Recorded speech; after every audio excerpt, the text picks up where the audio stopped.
بسم اللہ الرحمن الرحیم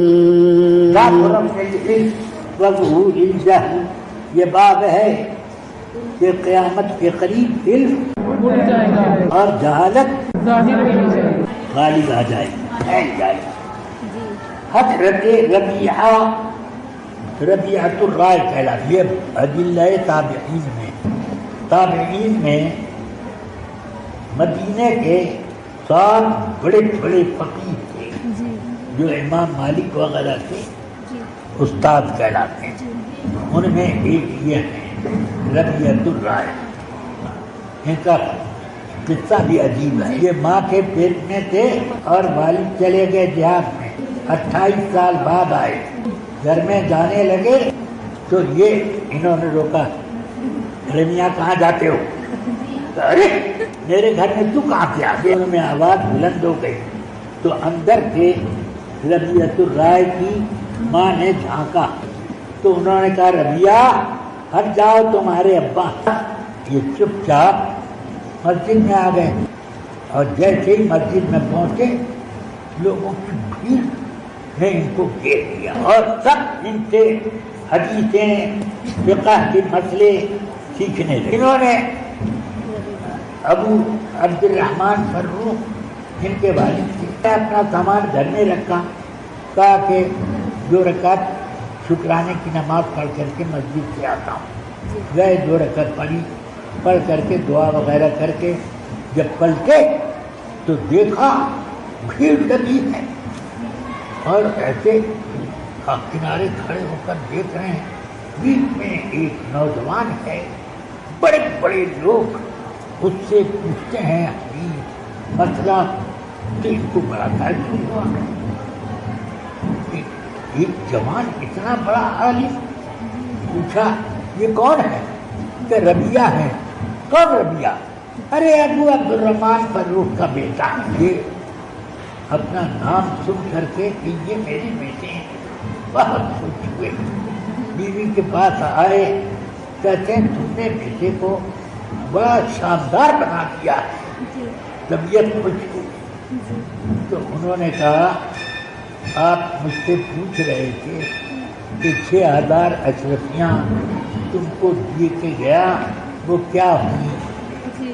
یہی ہوا۔ تو انہوں نے کہا یہ 6000 اشرفیوں سے زیادہ رائے نے کہا مناسب نہیں ہے، جائز نہیں ہے۔ جائز نہیں ہے کسی شخص کے لیے کہ جس کے پاس کچھ علم ہو اور وہ اپنے آپ کو برباد کر دے۔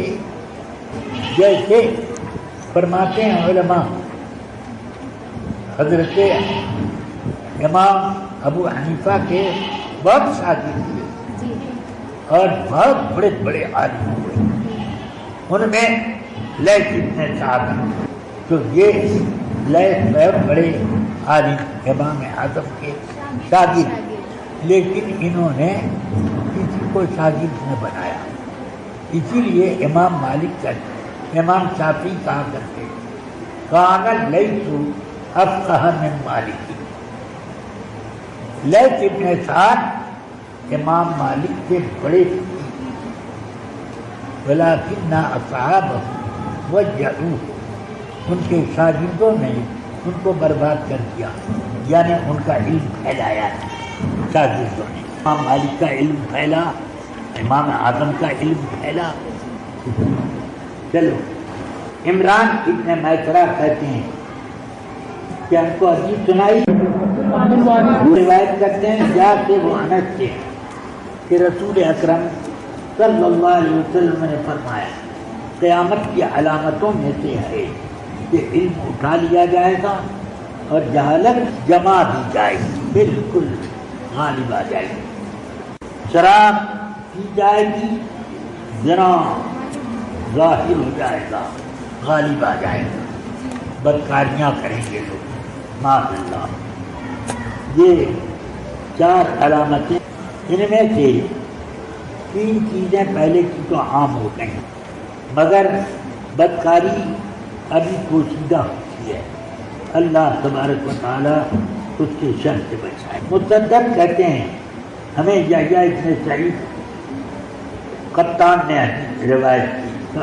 سنایا، وہ شعبہ سے روایت کرتے ہیں، وہ حضرت قتادہ ابن دعامہ کی، وہ حضرت فرماتے ہیں انس کہ میں تم سے ایک ایسی حدیث سناؤں گا کہ تم کو میرے بعد کوئی نہ سنا، کے بعد کوئی نہیں سنائے گا.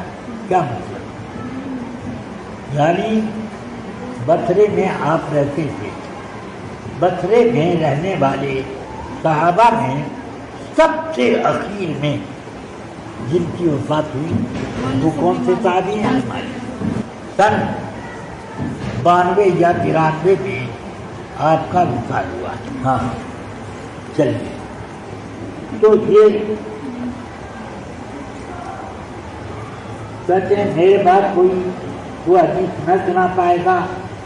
مطلب کیا؟ میں رسول پاک سے یہ حدیث سنی، اب میرے بعد کوئی بچے گا نہیں، مجھے سے سن لو. میں نے حضور سے سنا کہ قیامت کی علامتوں میں سے ہے علم کم ہو جائے گا، جہالت غالب آ جائے گی، زنا پھیل جائے گا، عورتیں بہت ہو جائیں گی، مرد کم ہو جائیں گے، یہاں تک کہ 4 عورتوں کا ایک نگراں ہوگا. ابھی تو ایسا نہیں ہے مگر بعد میں ہو جائے گا.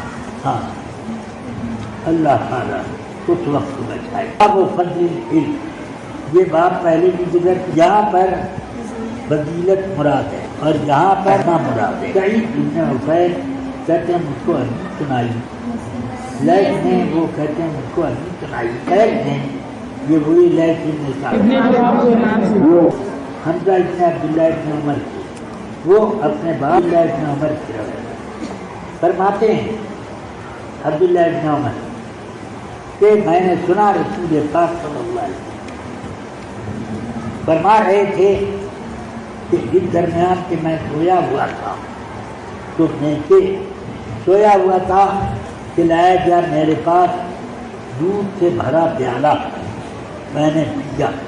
یعنی میں سویا ہوا تو پیالہ لایا گیا، کیا مطلب؟ یعنی خواب میں بات، میرے خواب میں سے بھرا پیالہ لایا گیا میرے پاس، میں نے اس کو پیا حتیٰ انی لعرض کیا کہ اس کی تاثیر میں اپنے ناخن میں نہیں دیکھنے لگا.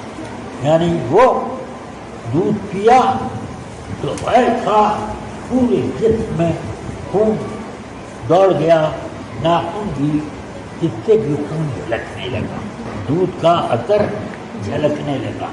جو بچا ہوا تھا وہ میں نے دیکھ لیا عمر کو، یعنی میرے پینے سے جو بڑھا وہ بڑھ گیا تو بڑا ہوا اس کا جو تھا وہ اس کو دیا عمر ابن خطاب کو. لوگوں نے پوچھا کیا تعبیر نکالی آپ نے یا رسول اللہ؟ فرمایا علم. اس کا مطلب ہوا کہ خواب میں دودھ پینا یا پلانا یہ علم کے پھیلانے کی اور علم کا حصہ پانے کی دلیل. اسرار نبوت کا صحیفہ ہے بخاری.